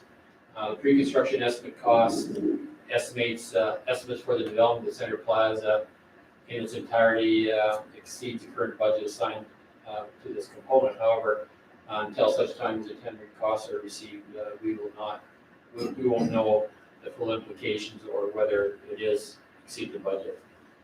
At this time, our considered approach will be that of staging in phases, especially with Broadway Avenue remaining open. This would include a full build-out of a paved parking lot, including landscape and pedestrian improvements on the west side of Broadway, and having a portion of the parking lot on the east side remain to a gravel standard for the interim until a portion of Broadway Avenue can be closed. And at that time, the roadway would be incorporated to the Center Plaza configuration.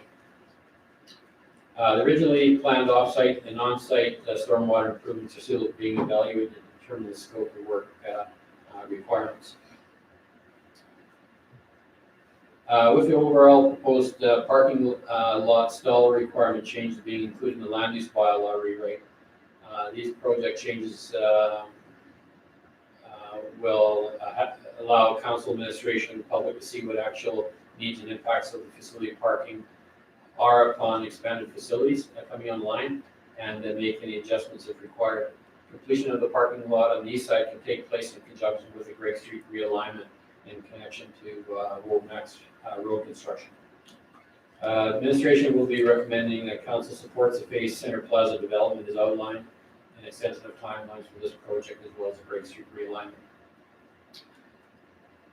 Capital project funding assigned to the Great Street for budget years 2020 and 21 is approximately $4 million. Capital project funding for the Center Plaza over the 2020 and 2021 budget year is in the amount of $2.5 million.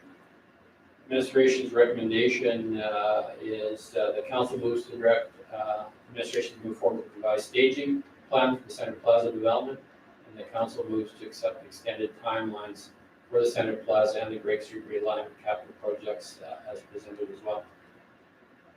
And if you have any questions, Director Barnes and I would be pleased to answer. Council, do you have any questions? I have question statements that I'd like to put forward.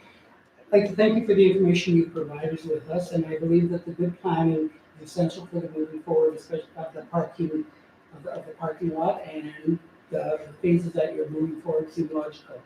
One area that council has been adamant on is that in these negotiations with realignment, It will include the ability for every resident who is going to be affected by the realignment to have their voice and concerns heard. While the process will mean that residents will not be looking at having to relocate within the next year, does administration feel the ongoing processes as outlined above will change the ability for our residents in the manufactured home park to be heard and listened to?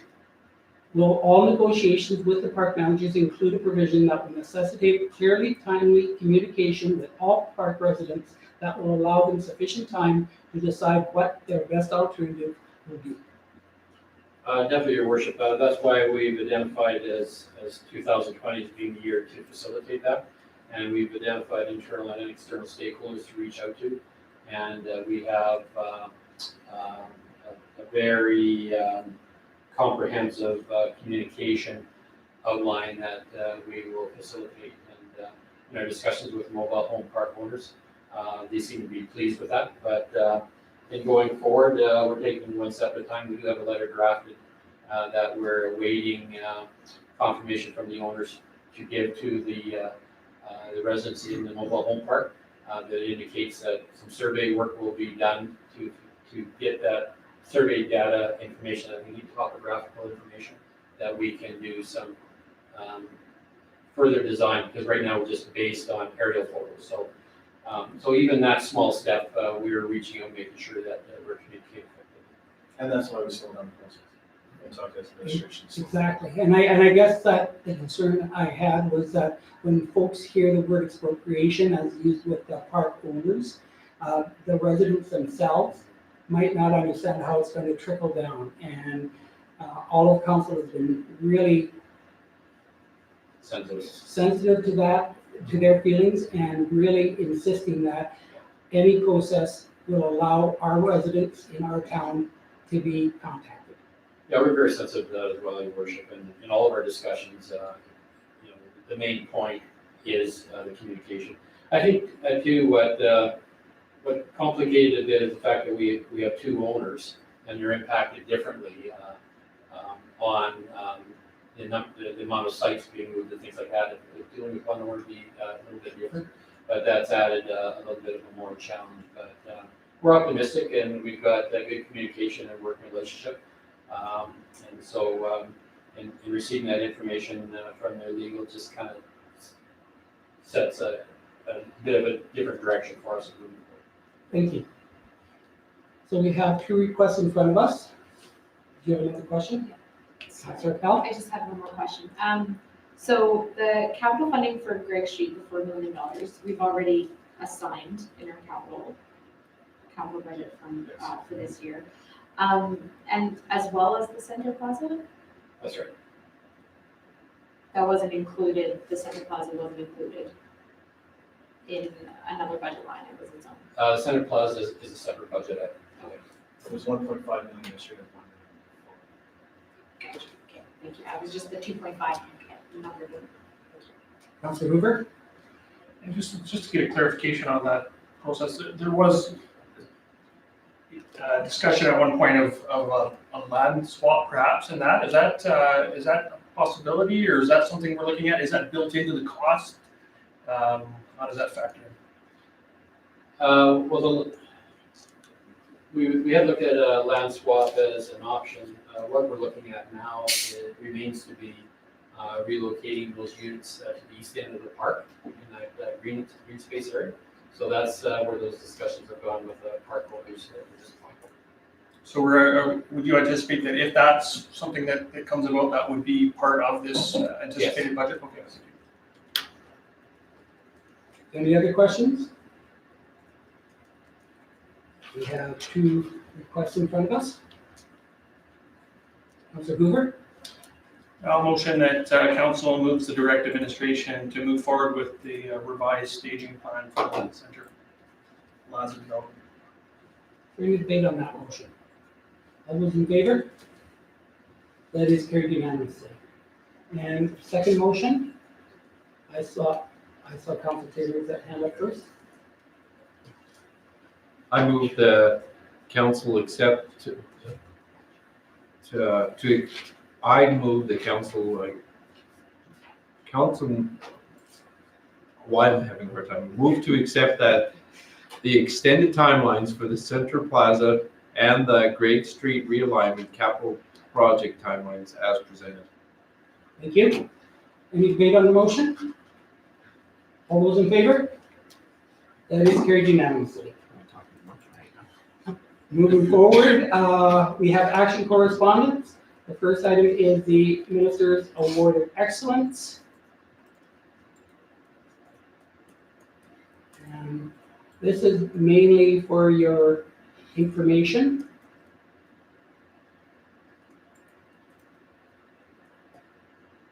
March 31st is the deadline. Does anybody have any questions on that? If not, we'll look forward. Councillor Pat? I move to accept his information. Thank you. All those in favor? And that is carried unanimously. The next item, we received email from Blue Ice Development Society and want to make sure that everybody is aware of the date. And we have a couple of options here. If we're all planning on going and maybe bringing some spouses, table of 8 is $467, which is about a $6 savings if we put it in before the end of the month, or individually. So have any councilors made firm plans as to whether they're going to be able to attend or not, or is that still something that you're looking at? Deputy Mayor? I'll be there, but as a Ag Society volunteer, so a security later in the evening. So you won't have to purchase a ticket? More or less. Okay. Councilor Stenby? I will be in attendance with my husband. I have not purchased tickets yet. I was waiting to see whether or not anybody wanted to go in on a table together. Okay. So, as for that. Okay, so that's 14, your husband? 14, your husband, 4. Councilor Hoover, have you made any thoughts about it yet? No, I've had thoughts for sure, but I haven't made any concrete plans. Okay, and Councilor Taylor? And I don't know yet. Okay, I'll be going myself, so that's 5. You think we can dig up 3 other persons and one of us put forward the table? Or do you want to just purchase individually?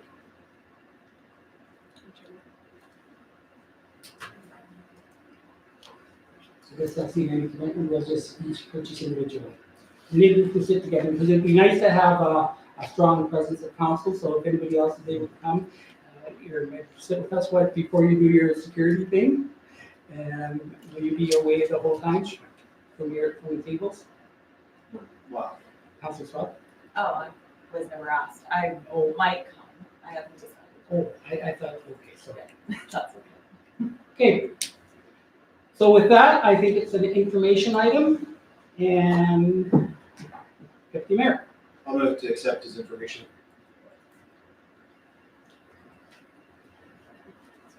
Go ahead, Councilor Pat. I just would also like to say that it was nice for us to receive an invitation. Personality invitation. Yeah, Thanks. yeah, it's nice that council will be able to support this event, make a strong showing, and that's why I put it on council for their agenda.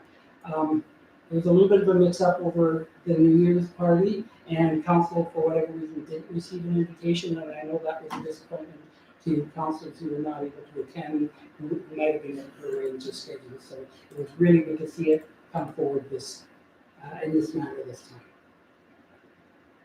So I believe I have a motion on the table. Debate, all those in favor? And that is carried unanimously. Moving into information items.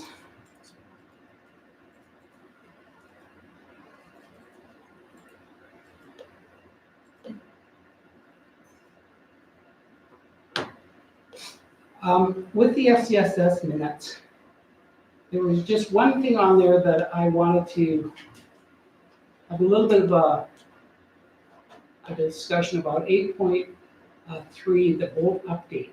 And I'm very appreciative of FCSS passion in this, but I think that it needs to be well understood that we are investigating whether it is feasible to continue to provide transit service, and that's being done through the boat committee and through our eventually our council. So while I appreciate the passion, it has to be understood that this is still very much area that we are going to be investigating as a council to make sure that it is a feasible way to move forward.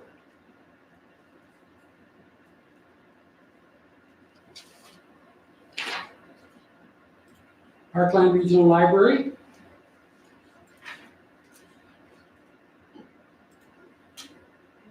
Something on there just sort of sparked my attention.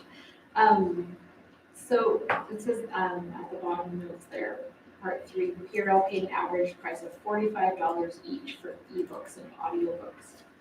Are they that much more expensive when original library system is purchasing them? Because you can get books on all of them for like between $5 to $20.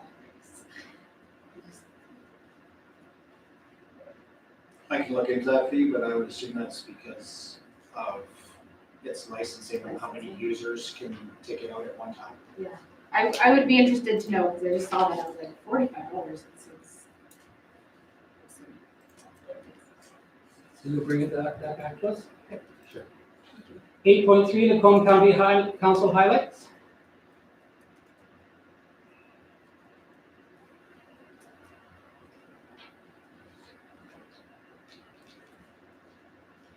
(8.4) Town of Sylvan Lake.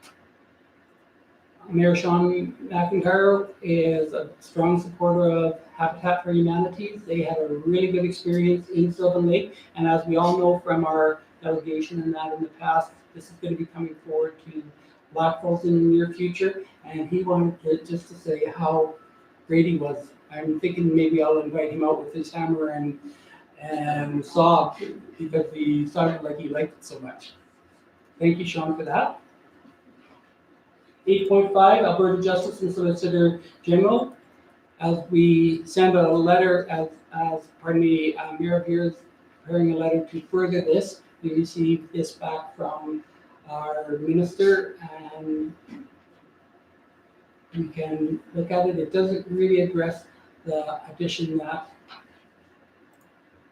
Mayor Beer is really working on. Are there any areas in information that council wish to talk about? If not, I'll look for a motion for pardon me, Council Senate. I do actually have a question in regards to the last item. So we did send a letter to Mayor Beer in support of this initiative, trying to get Crown prosecutors in Red Deer directly. Now, I am of the understanding as well that the other issue that is facing Red Deer currently is the lack of a hospital expansion. Would it be possible for us to send a letter in support of that expansion as well, if administration feels it may be helpful in Mayor Beer's attempts to get that funding? Because I'm aware that Calgary received, I believe it was 137 million for one of their hospitals. And seeing as that is the main hospital for our area, and that's the hospital where our residents end up, and it's overcrowded and over capacity and understaffed, if there is anything we can do to help, I would be on board. Thank you. Administration, do you know anything about initiative by the City of Red Deer? Not at this time. I know there was a while back, there was a lot of information going out, a lot of concern by the City of Red Deer. My suggestion would be maybe Mayor approval of the letter be drafted to Mayor Beer to find the current situation and how we could help. Maybe that would be a good start. Yeah, just most probably a letter just stating. Okay, Councillor Taylor?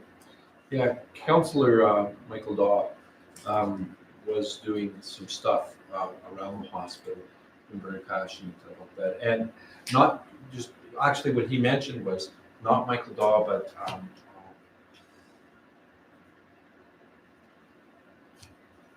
with the gray beard. Oh my gosh. His wife passed away. You know who I'm talking about? I'm not sure. Oh, there is a counselor that has been passionately doing that because Michael mentioned it. That there is something happening there. So I'm sure if we connect, it'll come to me. My brain is shutting down tonight for some reason. So I think it would be prudent then if we were to draft a letter to the Department of the Mayor, ask if there's. His name's Ken Johnson. Councillor Ken Johnson. Okay. Draft a letter to the Mayor's Department, finding out whether there's initiatives and also looking out to find, keeping an ear open with a meeting that we have on Thursday. Possibly we could bring that up as one of our speaking points to find out whether there are initiatives that they are trying to put forward. So. Your worship, can I get a resolution? I think I heard a resolution coming forward. Yeah, absolutely. So I would move that council, through the mayor, direct administration to draft a letter to Mayor Taravir's office in regards to any initiatives around the hospital expansion and how we may be of support in that endeavor. Thank you. Any debate on that motion? All in favor? Thank you. Now I'll also look at a motion to accept the remaining items for information. Thank you, Mayor. I'll move to accept the information items as information. Debate on that motion? All in favor? And that is carried unanimously. Moving on to the round table. Tonight we start with Deputy Mayor Olford and move to the right.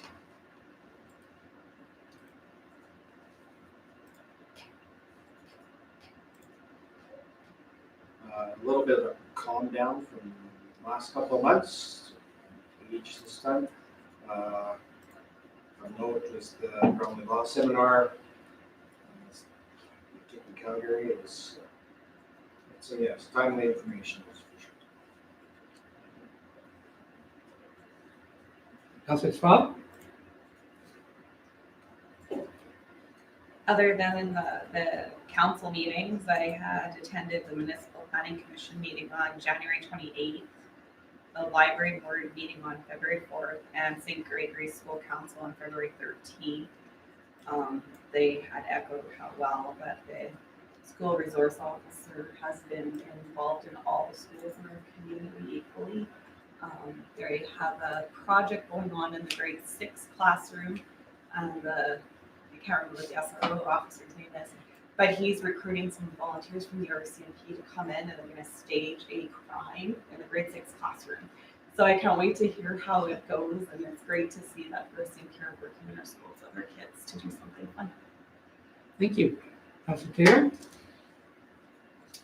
Yeah, pretty straightforward with our meetings. I would say that our Parks and Recreation meeting was we had a valuable meeting with the Chima Club that we had the subcommittee, and of course it's not in here, but we did meet again, and you'll be getting an update on that through the rec board.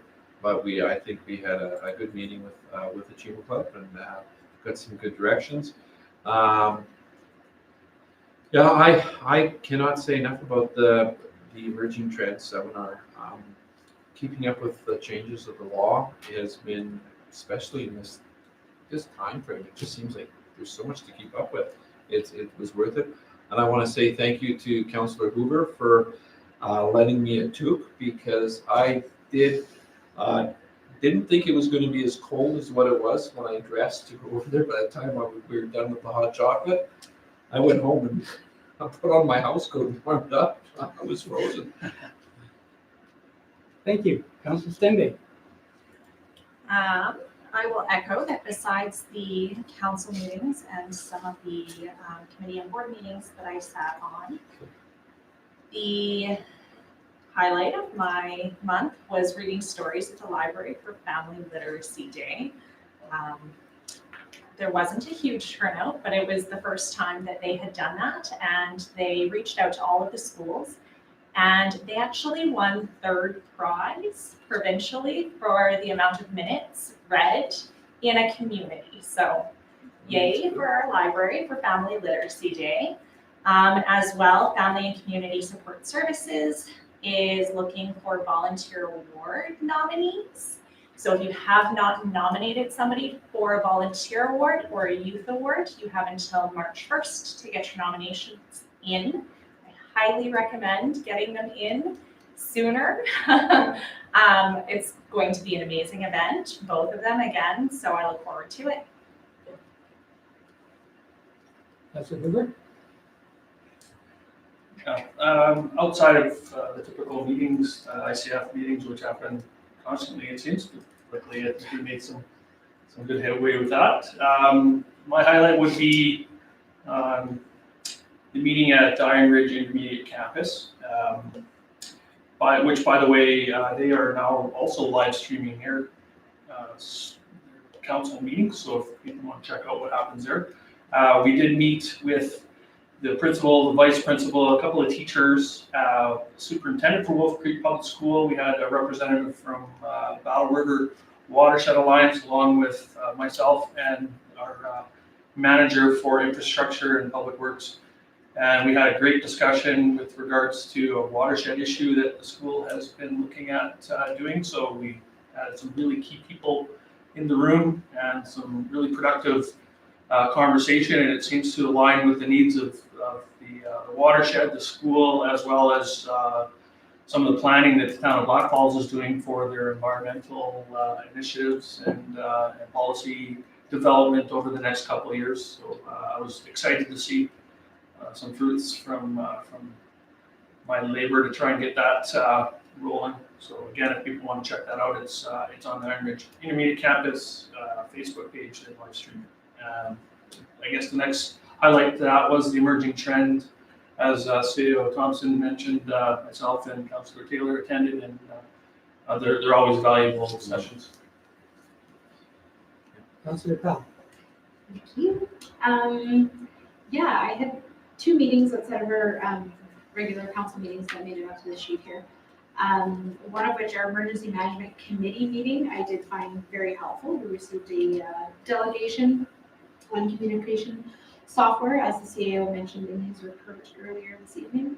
And as well on the rec board meeting, as Councillor Taylor mentioned, we did have a delegation by the Chima Club, which I thought was really good. Not only the delegation, but the actual conversation that we were able to have with them after their delegation. Thought that was really good, so I'm excited to hear about the subcommittees. Thank you. For myself, I had a meeting on the 16th in Drumheller with the Red Deer River Municipal Users Group. Again, it's a valuable meeting. We formed a subcommittee to look at initiatives for the upcoming year. We had 2 formal ICF intermunicipal collaborative initiative meetings, as well as a couple of internal ones. I attended with CEO Thompson on January 22nd and 23rd, the AUMA Financial Summit in Edmonton. At that meeting, we had a very good discussion around how municipalities are being having discussions with the provincial government and their treatment of municipalities. We're looking at their financing models. The second day, ministers and members of the GOA, their ministers and their deputies were also in attendance. We actually sat with the deputy minister of the municipal affairs and had a few good discussions with him. It was a very valuable summit where we had good discussions, and I think that we're continuing to, as AUMA, to put forward the point that municipalities have a valid stake and an important stake to make within our province, and that we cannot be ignored and that we have to be heard. Our voices have to be heard as a group, and we have to continue to really advocate the value of municipalities and the work that councils do. I had a meeting with the food bank executive on the 24th, which was very interesting. On the 29th, had a Lacombe County Fire Service Advisory Committee meeting. On the 30th, the Blackfalds Emergency Management Committee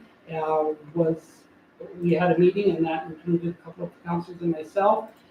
I think Manager Morrison is going to be putting on an exciting year this year that is going to provide some opportunities for council to see what emergencies look like. And the committee is looking forward to that. On the 31st, I attended a poverty simulation exercise at St. Gregory's, and that was a very interesting exercise. I was the secretary at the welfare office, and I had to spread people out. And it was just an eye-opener, the different needs that people have. A number of regular things that I do throughout the year. On the February 5th, I attended the interagency meeting, and again, it was a very well-attended one. And I continue to be impressed with FCSS' ability to attract and to share what's happening throughout Central Alberta. Emerging Trends Conference, I echo what has been said. And that's what happened with me over the month. So with that, I look for a motion to accept, and that will be Council's Father. I'll move to accept the roundtable discussion as information. Debate on that motion, all in favor? And that is carried unanimously.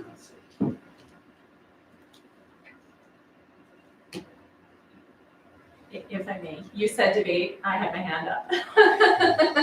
I apologize. That's okay. I just had a question, actually. You said that you had a meeting with the food bank executive. Would it be possible for council to maybe have a tour of the food bank and the opportunity to speak to some of the staff, knowing that there were some changes to what food banks are and are not allowed to do? It would be interesting to hear from our food bank workers what their plans for the future are and what that might mean for our municipality.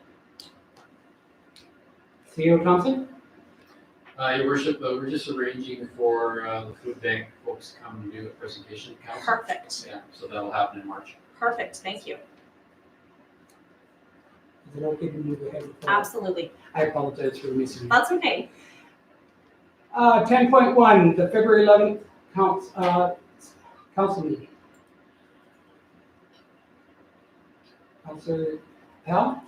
Thank you. I just noticed in here that it said NA and Republic, but there were public members that signed the attendance sheet, as well as we had a number of the branding development committee members here. So I'm just wondering if perhaps that sheet of paper disappeared if their names didn't make them.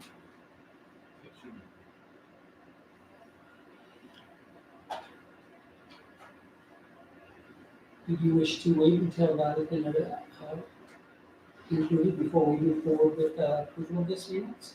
Because we can just back to administration. Yeah, I would be prepared to accept it with knowing that that amendment is coming, accept as amended. I just wanted to mention it because it is so nice when we get guests. I feel there should be recognition. Okay, so you're okay with administration? I am fine with administration. Okay. Yep. So with that, are you prepared to make a I'm motion? prepared to approve the minutes as amended with the list of members of the public attending. Did you bring that to our attention? Were there any other areas that needed amendment? Debate on the motion? All in favor? That is carried unanimously.